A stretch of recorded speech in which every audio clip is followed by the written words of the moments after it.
Bom dia, pessoal. É um prazer enorme estar aqui com vocês. Aqui é Edson Cândido e você, o facilitador de vocês para a aula da Lei de Ação e Reação. A lei de ação e reação é uma das leis universais ou leis divinas. Essas leis são as leis criadas por Deus. São leis imutáveis. Então, desde o início dos tempos, quando foi criado o universo, as leis divinas regem o universo. Vamos ver aqui.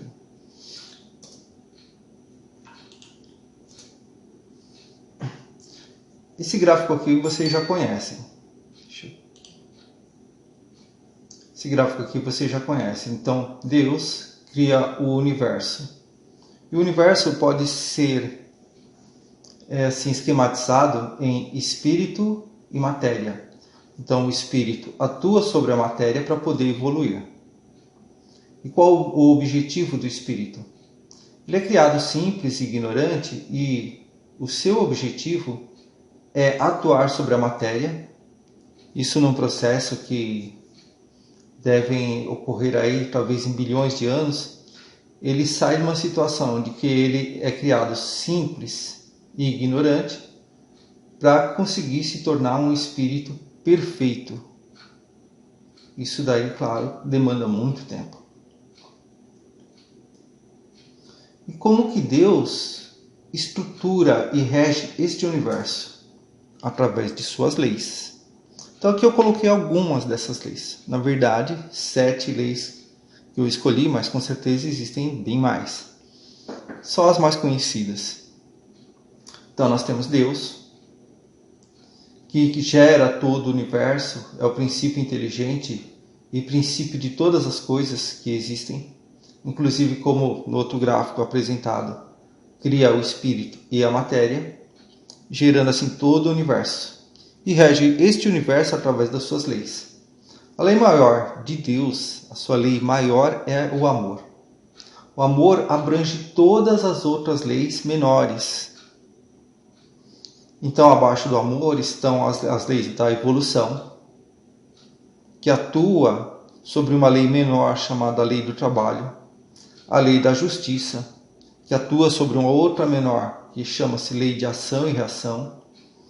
Nós temos a lei da misericórdia, que atua sobre uma lei menor, chamada lei de reencarnação.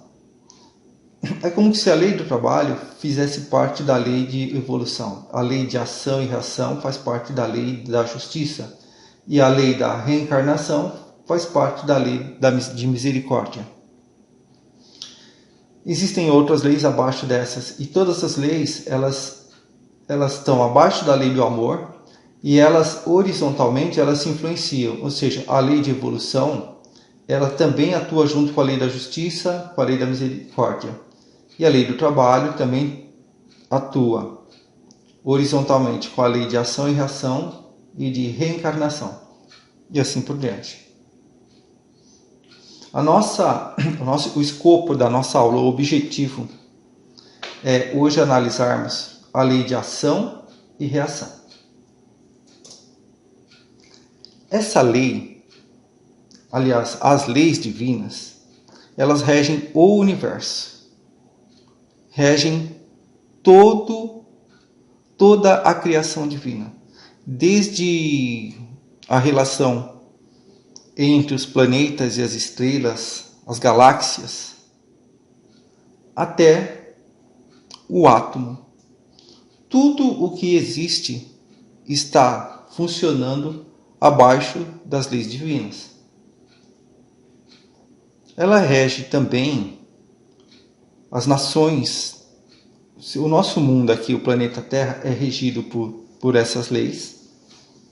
E também as nações são regidas pelas leis divinas. Então, as leis divinas, elas regem tanto os mundos, as constelações, as galáxias, como ela rege também o nosso mundo E no nosso mundo, os países, as nações, não existe nada que esteja fora da alçada das leis divinas. E uma característica dessas leis, elas nunca mudaram. Desde o tempo em que o universo iniciou, essas leis são sempre as mesmas. Diferente das leis dos homens, que mudam de país para país, de nação para nação, que vão mudando de acordo com o tempo e com a necessidade, as leis divinas, por serem perfeitas, elas nunca mudaram. A lei do amor que atua hoje sobre o nosso mundo é a mesma que atua sobre o universo no início da criação do mundo, do universo. A lei de trabalho, a lei de evolução sempre existiram e o enunciado delas nunca mudou. Então é bom compreender isso. Então essa lei ela atua também sobre o indivíduo. As leis divinas atuam sobre o indivíduo. E uma das principais leis que atuam sobre nós é a lei de ação e reação, que, como nós vimos, ela está ligada à lei da justiça e que trabalha ao lado da lei de evolução, do trabalho, e ela está ligada à misericórdia, à reencarnação. Então, a lei de ação e reação, ela atua sobre o indivíduo, orientando-o para a sua subida, para a sua evolução, que é a principal finalidade da lei de ação e reação, é nos fazer evoluir. É fazer com que nós encontremos o nosso destino, encontremos a nossa paz, a harmonia, a felicidade. Então, aqui nós temos uma pessoa meditando e a gente pode imaginar que ela seja uma pessoa bastante evoluída. Mas a lei de ação e reação, ela também nos ampara em nossas quedas. Quando a pessoa cai moralmente, quando a pessoa desce aos charcos do plano inferior, lá está a lei de ação e reação, para amparar esse ser na queda e fazer com que ele volte a evoluir de novo. E como que atua esta lei em nossa vida? Essa lei é conhecida a partir de um cientista chamado Newton, que ele criou 3 leis especificamente que são chamadas leis da física. E essa lei é justamente a terceira lei de Newton, chamada de ação e reação. Qual que é o enunciado dela? Como que ela funciona? Observemos esta tirinha, esta gravura. Esse bichinho pergunta: o que será que vai acontecer se eu atirar esta bola na parede? Aí ele atira, a bola bate na parede e retorna para ele com força igual e com a mesma intensidade com qual ele jogou na parede. Aí volta para ele, aí ele fala: toda ação corresponde uma reação. E a reação foi o que? Acertou o olho dele, ele ficou com o olho roxo, Então, o enunciado é esse mesmo, que a toda ação corresponde uma reação. Então, nós vamos falar de lei de ação e reação, lei de causa e efeito, lei do karma e lei de talião. É isso que nós vamos ver nesta aula. Mas antes, para que nós não façamos confusão, deixa eu explicar para vocês o que vem a ser isso aqui. Na realidade, são os vários nomes pelos quais a lei de ação e reação é conhecida. Então, a lei de ação e reação, se alguém falar lei de causa e efeito, é a mesma coisa. Lei do karma é a mesma coisa também. Lei de talião também. Só que nós estamos analisando esta lei sob determinados aspectos dela. Quais são? A lei de ação e reação. É esta lei aplicada à física, como nós já falamos agora há pouco. Eu jogo uma bola na parede e ela retorna para mim com a mesma força e intensidade. Isso é conhecido como lei de ação e reação. Lei de causa e efeito. É a mesma lei de ação e reação, mas agora aplicada a orientar o indivíduo, as nações e os planetas na sua evolução. Então aqui ela está aplicada não a uma bolinha, mas ao direcionamento e à evolução de um ser ou de uma coletividade. Perfeito? Lei do karma. A lei do karma é conhecida como a lei de causa e efeito, mas aplicada em um período de tempo muito longo, a longo prazo. Por que é a lei do karma? A lei do karma, às vezes, é a lei de causa e efeito, mas o que a pessoa fez em uma vida não dá para ser sanado ou corrigido naquela reencarnação. Porque às vezes ela fez tanta coisa que não deveria ter feito. Então, a lei do karma vai anotar tudo que ela fez e numa próxima encarnação, ou talvez, dependendo do que fez nas próximas encarnações, vai exigir daquele indivíduo a correção daquilo que ele fez. Então, a lei do karma devolve para o indivíduo aquilo que ele fez, aquilo que ele plantou em uma determinada encarnação e vai exigindo a correção. Então isso aqui é lei do karma. E essa correção virá não naquela mesma encarnação, mas em outras. Então, lei do karma, lei de causa e efeito, ou lei de ação e reação, aplicada em longo prazo, chama conhecido como lei do karma. E a lei de Talião? A lei de Talião ficou conhecida como olho por olho, dente por dente, palavras de Moisés, quando ele estava enfrentando e tentando libertar os hebreus do Egito. Significa, depois a gente vai ver direitinho o que significa a lei de Talião. Ao princípio, só uma noção. Vamos então. A lei de ação e reação, nós temos o exemplo da bolinha que já foi discutido aqui. Como ela é conhecida na física comum, né? A lei de causa e efeito.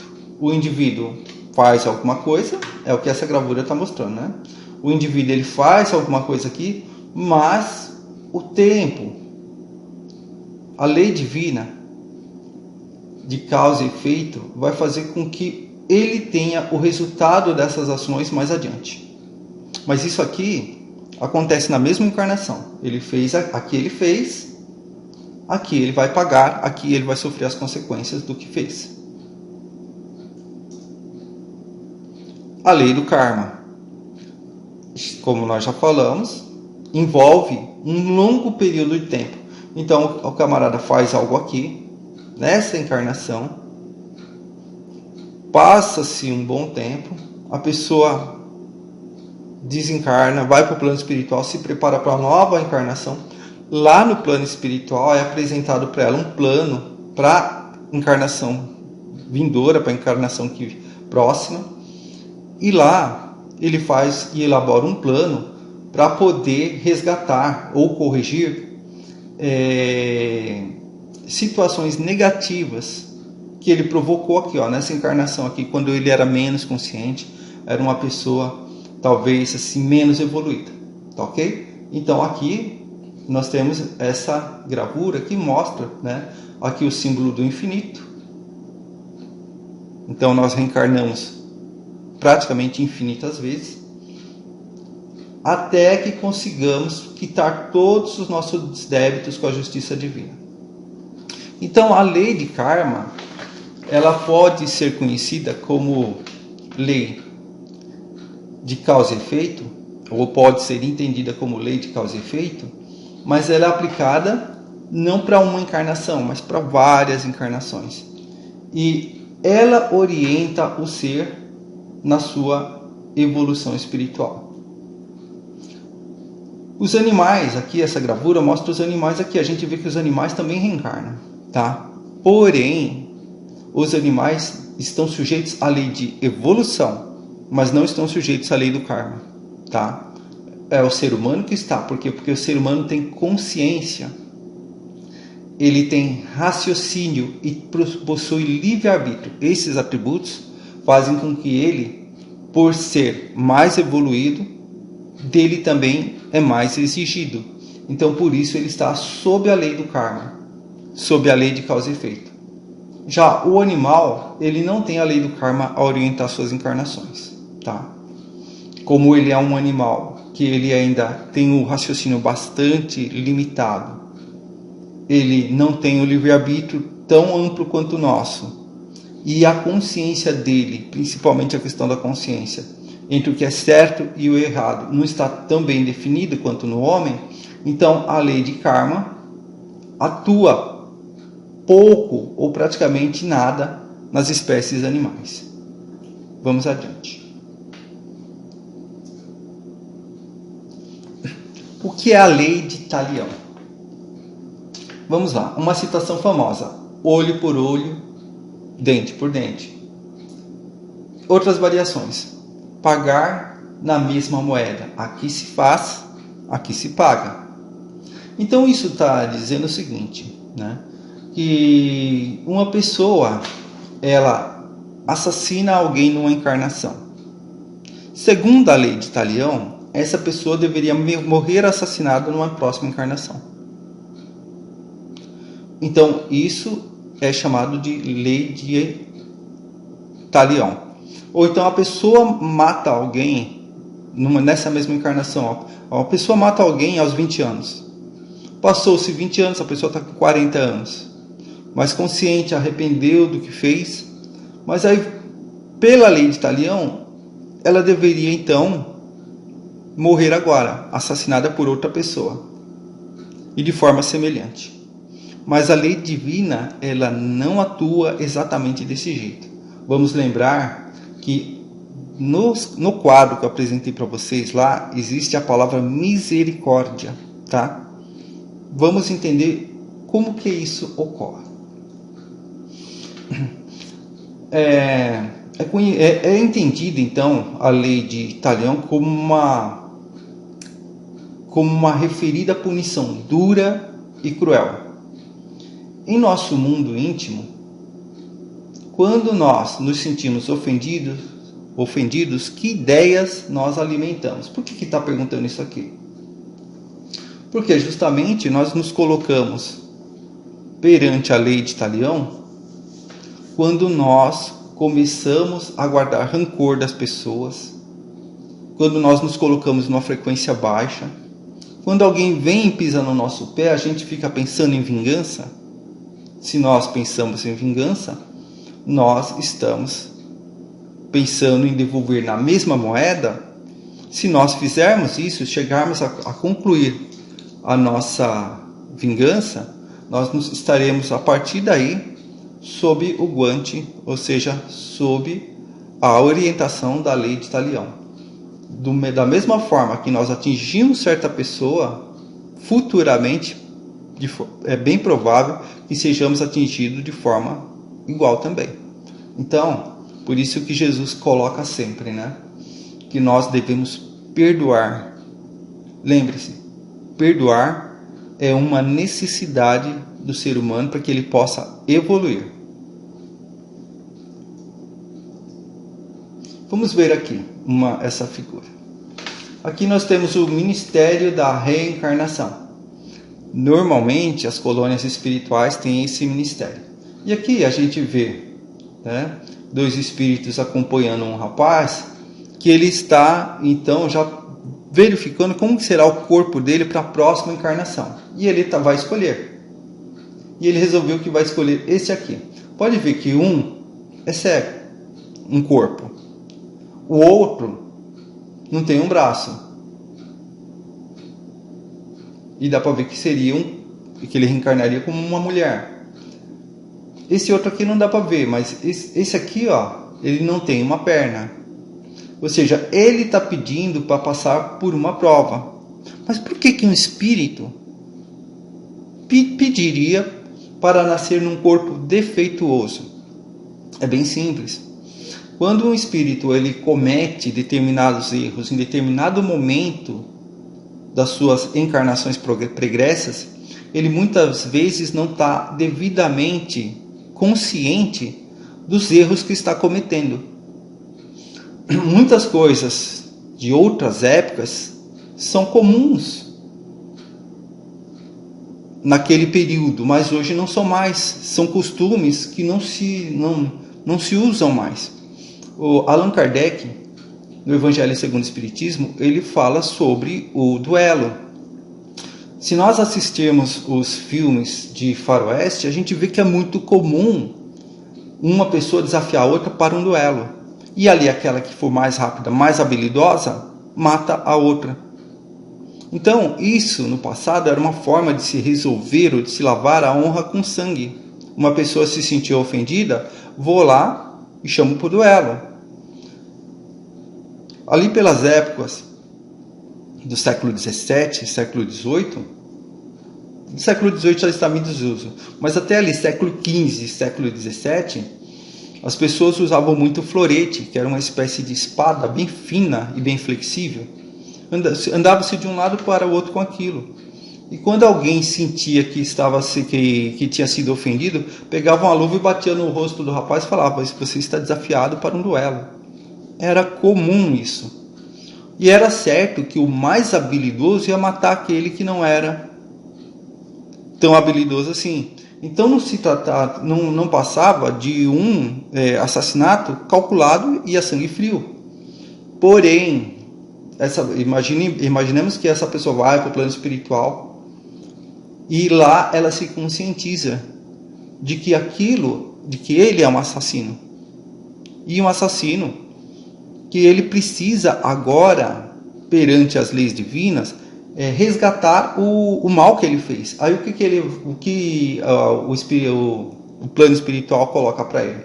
Pois bem, você vai reencarnar e nós vamos te colocar num corpo com este ou com aquela dificuldade, para que você se eduque, para que você consiga pensar as coisas que esteve fazendo, para que você não venha mais a querer subjugar os seus irmãos através da destreza, da força, ou seja lá de que forma for.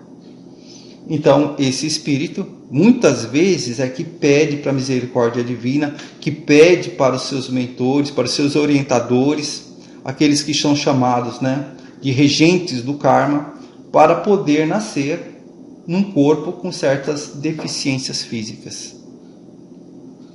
Vamos ver. Adiante.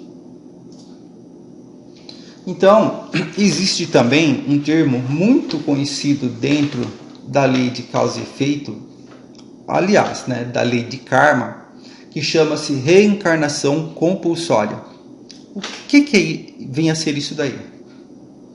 Certos espíritos são tão rebeldes e estão há tanto tempo nos planos inferiores que o plano espiritual superior busca, através das suas excursões a esses planos, capturar esses espíritos, e quando eles são levados para a colônia espiritual, eles não são chamados a participar, porque ele não tem condição. Ele está tão ligado ao mal, e muitas vezes ele tem tantos débitos com a justiça divina, com a lei do karma, que ele é levado a uma reencarnação compulsória. Ele não participou da programação. Ele não foi chamado a escolher o corpo, como a gente vê aqui nesse caso, onde a gente vê que esse espírito aqui ele já era mais esclarecido. Então ele vai ser chamado a participar, vai ser passado para ele, os detalhes de como que será, as dificuldades que ele vai ter que enfrentar, em que lugar que ele vai nascer, em que país, quem é a mãe, quem é o pai, tudo isso é explicado para o espírito. Onde essa encarnação vai favorecer o desenvolvimento do caráter dele, como que ele vai evoluir. Mas neste caso aqui, não. Eles simplesmente são pegos, levados para a colônia espiritual, são cuidados, tratados, amparados, e o mais rápido possível são levados a uma nova encarnação. Tá? Isto aqui acontece com aqueles espíritos muito rebeldes e que às vezes já estão há um longo período nas trevas. E normalmente esses espíritos, já sabendo que tem um débito muito grande com sua consciência divina pela quantidade de mal que eles praticaram para o seu semelhante, esses espíritos eles têm muito medo da reencarnação. Então eles procuram fugir disto.